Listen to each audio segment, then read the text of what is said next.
Salut à tous, le journal du foot de ce vendredi 18 février.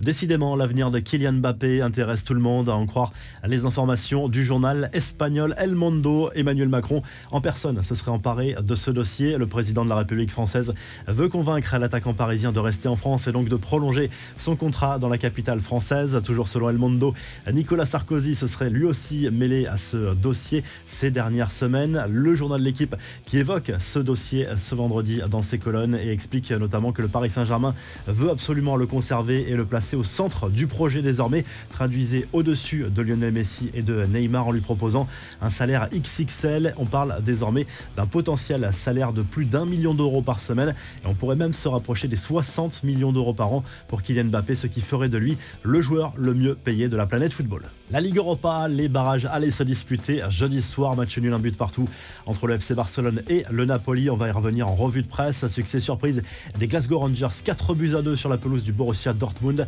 Succès également pour le FC Porto, 2-1 à domicile contre la Lazio Rome. Avant les matchs retour, l'Atalanta Bergame, le Betis Séville et le FC Séville ont fait un pas important vers les huitièmes de finale. On jouait également en Conference League jeudi soir, victoire de Marseille 3-1 au stade Vélodrome contre le club d'Azerbaïdjan de Karabagh, sans forcément convaincre les joueurs de Jorge Sampaoli.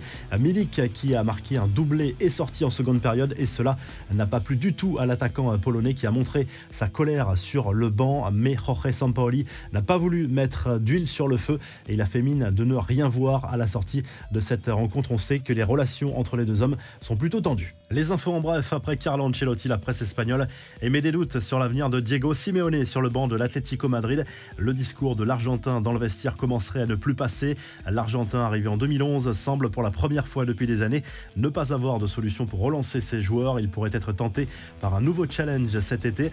À Bordeaux, on a enfin officialisé l'arrivée de David Guillon sur le banc. L'ex-coach de Reims succède à Vladimir Petkovic. L'opération maintien est lancée pour les Girondins lanterne rouge de Ligue 1. Enfin, en Angleterre, Cristiano Ronaldo pourrait récupérer le brassard de capitaine à Manchester United. Selon la presse britannique, des discussions sont en cours. Ce serait aussi une façon d'acter une réalité du vestiaire et d'enlever un peu de pression sur l'actuel capitaine Harry Maguire, très critiqué outre-Manche, mais l'international anglais n'a pas l'air emballé par l'idée. La revue de presse s'enfile tout de suite en Espagne où le journal AS consacre sa une à l'avenir de Kylian Mbappé, décidément au cœur de toutes les attentions depuis quelques semaines et ce sera encore le cas dans les prochains mois forcément parce qu'il n'a pas prolongé encore avec le Paris Saint-Germain. La contre-attaque du PSG serait bien réelle selon le journal qui parle d'un potentiel salaire d'1 200 000 euros offert à l'attaquant français par semaine, soit plus de 60 millions d'euros par saison. Le plan c'est de le conserver au moins une saison supplémentaire pour qu'il soit parisien au moment du mondial 2022.